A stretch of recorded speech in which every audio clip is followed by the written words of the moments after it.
Welcome back to their video. In today's video, we have Bash in Berlin results, but today we're changing it up a little bit, and we're doing a ranking video as well within it. So as you can see, we have a tier list, basically of just 1, 2, 3, 4, 5 of all the matches. We're just going to place them in order of how we liked the match or just how we felt, but also going over a review.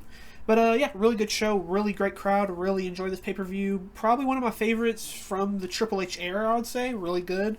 How'd you feel? Yeah, I mean, it was really good. One, I guess, kind of weird thing is that the crowd was sort of small. It was under 20,000. I forget what the number was, but it's somewhere under 20,000. But they were extremely loud. They had the arena rocking during every single match. They had their moments where the crowd was just kind of going nuts. So that just goes to show how actually loud they were, because it was a smaller crowd than usual for their like stadium/arena shows. But yeah, let's get straight to things. Where we started off the show with Kevin Owens taking on Cody Rhodes for the Undisputed Champion, and Cody Rhodes does come out on top. How do you like this match? Yeah, I mean, it was probably one of the better matches of the night. And not the best match of the night in my opinion. But you know, we had some really cool spots. Kevin Owens basically had him beat multiple times throughout the match, but he couldn't get himself to kind of put the nail in the coffin, as you would say, and just kind of put that last touch on him. He had Cody hurt in the corner at one point after he tried to do like a springboard Cody cutter or something like that, and he messed up his knee. He couldn't go to attack the knee. There's another time where he basically kind of had him one on the outside, and he was going to do his power bomb onto the outside apron. He couldn't get himself to do that as well, and that basically cost him the match. Yeah. There's a lot of points in this match where I was like, oh wow, I really like this match. It's one of my favorite Cody matches of this reign for sure, and I think would definitely be one of the highlights of the reign. Like you said, I really like the storytelling of just KO he doesn't want to be that guy that everybody thinks he's going to be again, where he's going to turn on his best friend and cost him, injure him again like he did Sammy in the past and multiple other people. But yeah, really enjoy this match. Again, the crowd was super into this. I love the part, like you said, when he was on the outside and Cody's like, I'm fine, let's fight. And as soon as he hits Kevin Owens just pops him in the knee once and just knocks him down. But yeah, really enjoy this match. But what do you think about a ranking, though? I think for this match right now, I'm thinking maybe 3 for this one. Yeah, I agree. I think that's a good, starting point, because we could move it up and down, whatever, opponents in other matches. But yeah, next up we have the women's tag match where Bianca Belair and Jade Cargill do become the new women's tag team champions, beating Alba and Isla. How we feel? Yeah, this was never did look at like the time of each match, but it feels like this one was definitely the shortest one of the lot.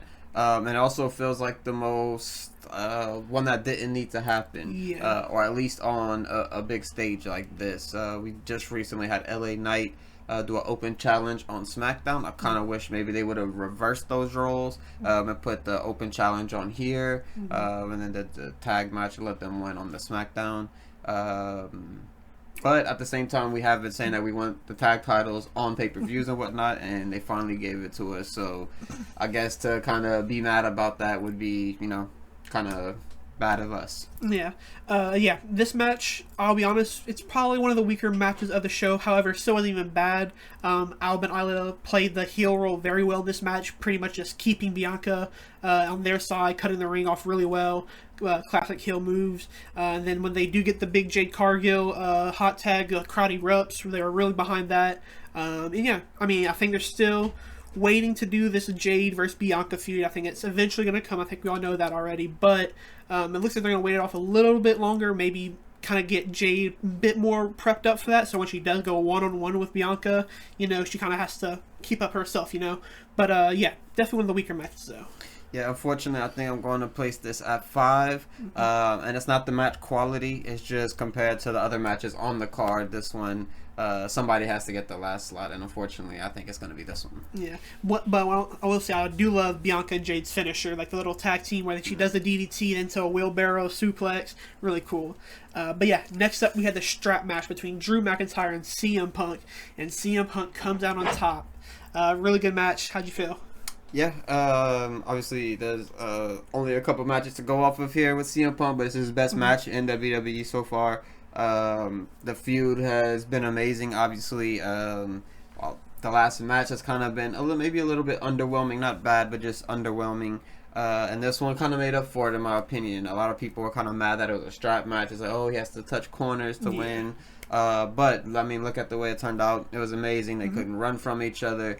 Drew was talking about all the getting attacked from behind and whatnot, and then he goes and attacks Punk from behind at the start of the match. It kind of forces the ref to start, and he puts the thing on himself, puts the strap on himself. But yeah, it was a really good match. And I think I might place it right above Cody and KO, but what do you think?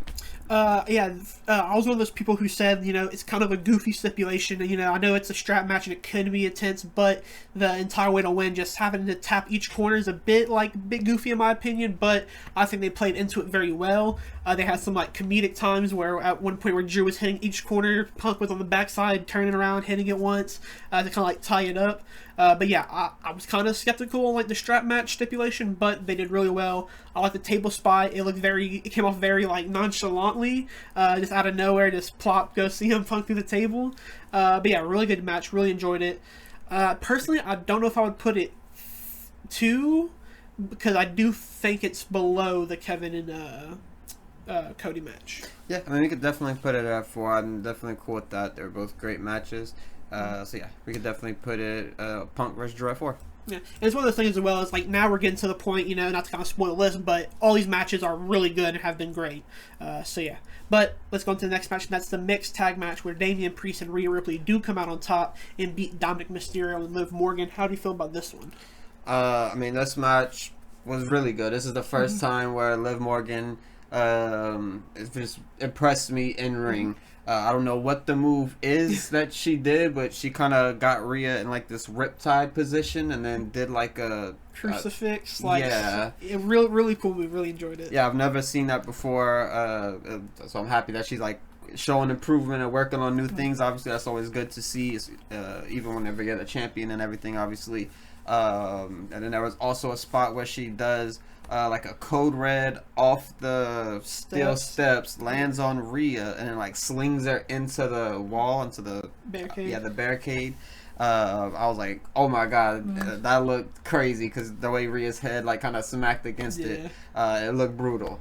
And then there was another moment where Liv does a dive through the ropes, does it amazingly by the way, but Rhea kind of, I don't know if she was not in position or just didn't catch her enough or what it was, but she kind of flew past it. It was it was kind of funny how it looked on camera. Not to say it was funny because maybe she got hurt or something, I don't know, but she did finish the match and she looked fine. But yeah, it looked like Rhea just didn't catch her, maybe mistimed it or whatever it might have been.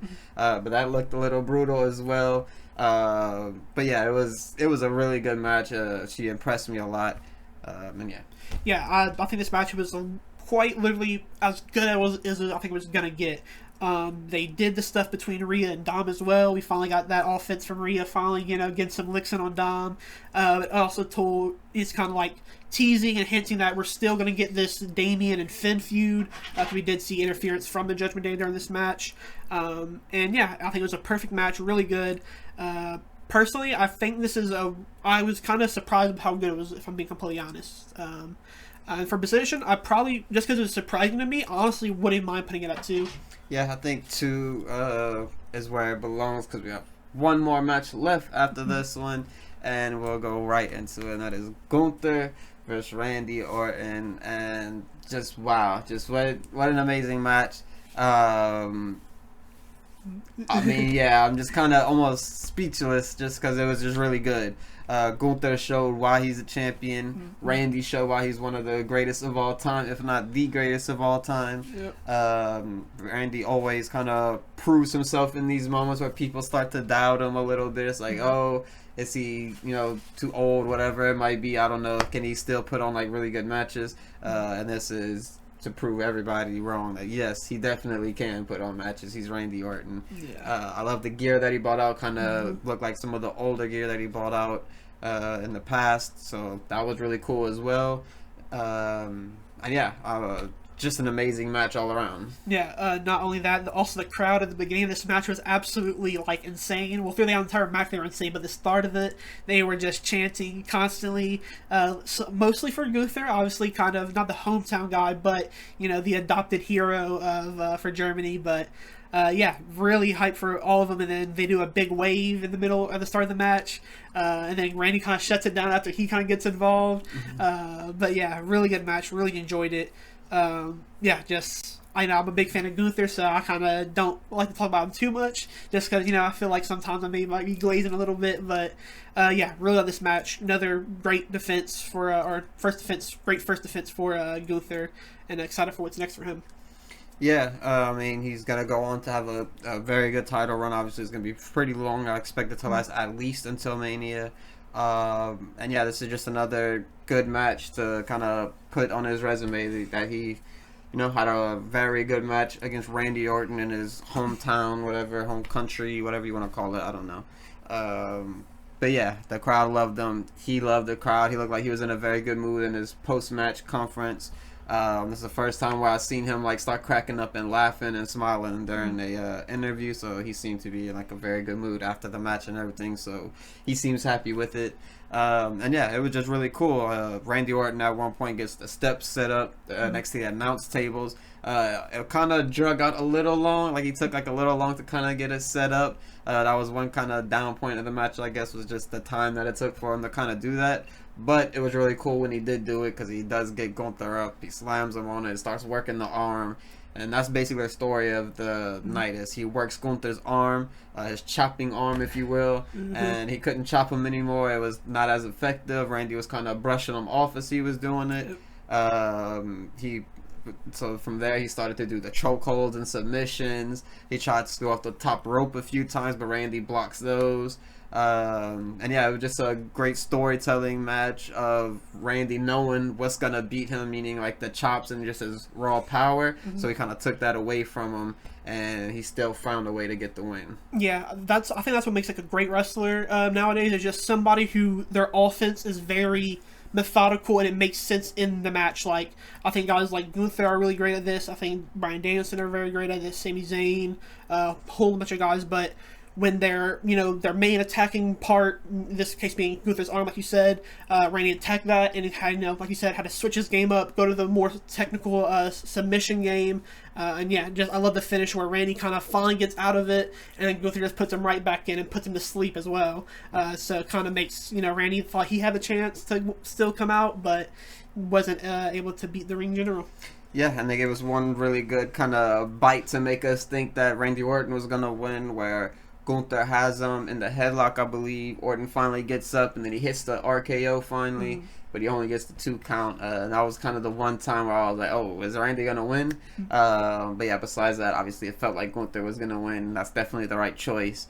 But yeah, that was the one time where they kind of caught me off guard. But yeah, there's only one spot for it to go, and it's going to go 1. It was an amazing match. Of course it was. It's Gunther and Randy Orton. What else did we expect?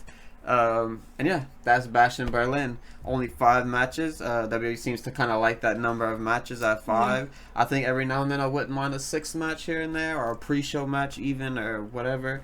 But 5 feels good as well. I'm not complaining.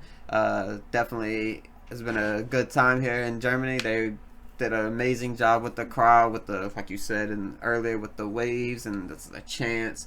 I don't know what they were saying half of the time, but that's just me being, an American, so I don't know any other languages.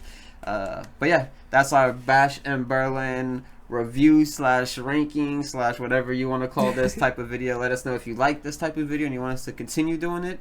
We'll do one more like this for NXT tomorrow, and we'll see kind of how you guys like it. If you dislike it or whatnot, we'll go back to the old style. But for now, this is how we're going to do it. And yeah, appreciate you guys for watching, and we'll catch you guys in the next one.